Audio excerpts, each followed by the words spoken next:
Bismillahirrahmanirrahim. Assalamualaikum warahmatullahi wabarakatuh. Alhamdulillah, dulur-dulur, selamat berjumpa kembali bersama Ngaji Berjalan Channel. Yang pada kesempatan video kali ini, saya akan membahas satu kisah dari malaikat Ijrail dalam rangka mencabut nyawanya sendiri setelah kiamat. Dan ini adalah kematian terakhir setelah kiamat. Dan disinilah malaikat Ijrail baru merasakan betapa sakitnya yang namanya kematian. Nah dulur-dulur, dikala dunia ini sudah hancur lebur dengan adanya kiamat besar, kiamat kubro, dan juga manusia, jin, setan, semuanya sudah binasa, termasuk juga malaikat. Di mana malaikat Ijrail sudah memusnahkan semua yang namanya makhluk hidup. Tapi ada beberapa yang tersisa, dan itu dikala malaikat Ijrail melaporkan kepada Allah Subhanahu wa Ta'ala, "Ya Allah, semuanya sudah binasa." Kemudian Allah bertanya, "Masih adakah dari makhlukku yang masih hidup?" Kemudian malaikat Ijrail menyebutkan, "Ada ya Allah." Siapakah? Bukan berarti Allah tidak tahu ya bertanya seperti ini, tapi Allah ingin memberikan sebuah pesan dalam kehidupan sebagai makhluk yang tentunya akan menghadapi kematian. Siapakah yang masih hidup? Malaikat Ijrail mengatakan, "Ya Allah, ada malaikat Jibril, Mikail, Israfil, dan malaikat penanggung aras. Dan aku." Itu pengakuan malaikat Ijrail. Kemudian Allah Subhanahu wa Ta'ala dengan mengatakan kun fayakunnya ya.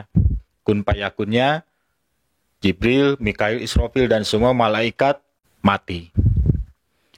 Karena sesuai dengan yang sudah ditetapkan oleh Allah Subhanahu wa Ta'ala bahwa yang namanya makhluk hidup akan mati.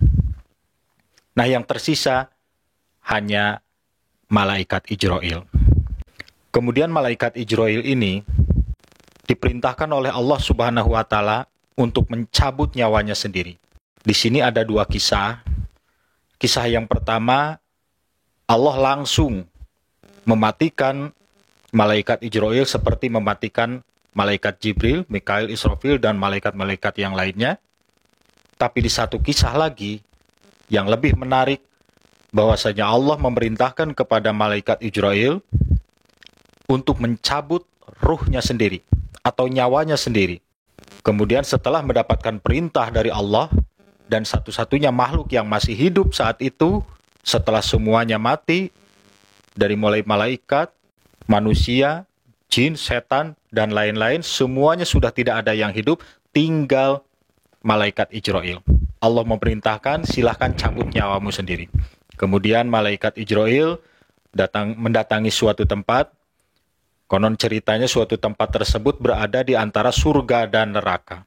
Kemudian malaikat Ijrail mencabut nyawanya sendiri, dan betapa menjeritnya malaikat Ijrail ketika mencabut nyawanya sendiri. Dan dunia sudah kosong, langit sudah kosong, sudah tidak ada lagi penghuninya, makhluk Allah, cuma Allah yang maha kuasa, yang maha abadi, maha kekal. Dan jeritannya malaikat Ijrail ini sampai kedengaran, sampai kemana-mana dunia dan langit. Bahkan kalau seandainya masih ada makhluk hidup yang hidup saat itu, mendengar jeritan malaikat Ijrail yang sedang mencabut nyawanya sendiri, maka dia akan mati. Tapi dikarenakan sudah tidak ada lagi makhluk yang lain, jeritannya sampai dunia dan langit. Sampai mengguncang dunia dan sampai mengguncang langit, saking sakitnya. Menggelepar malaikat Ijrail, kemudian begitu sudah mencabut nyawanya, dikala hilang nyawanya, tercabut dari raganya malaikat Ijrail. Kemudian keluarlah perkataan yang terakhir dari malaikat Ijrail, "Jika aku mengetahui sakitnya mati seperti ini, pasti akan lebih lembut lagi aku mencabut ruh-ruh orang yang beriman. Nah, dulur-dulur, dari kisah singkat malaikat Ijrail yang mencabut nyawanya sendiri diperintah oleh Allah, dan itu adalah kematian terakhir setelah kiamat. Semua makhluk Allah semuanya sudah mati, dan terakhir adalah malaikat Ijrail. Betapa sakitnya yang namanya kematian.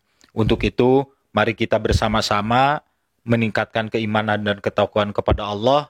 Nah, tidak ada lagi bagi kita untuk menyelamatkan diri kita, yaitu cuma keimanan dan ketakwaan kepada Allah Subhanahu wa Ta'ala. Perbanyak ibadah, sudah tinggalkan kemaksiatan, walaupun manusia tidak ada yang sempurna, tapi minimalnya kita hijrah, berusaha keras untuk berubah, bertobat kepada Allah Subhanahu wa Ta'ala. Baik, demikian saja, mudah-mudahan video singkat ini bermanfaat dan supaya bisa menambah keimanan buat kita dan ketakwaan buat kita semua. Terima kasih, silahkan di like, komen, dan subscribe. Wabillahi taufiq wal hidayah. Wassalamualaikum warahmatullahi wabarakatuh.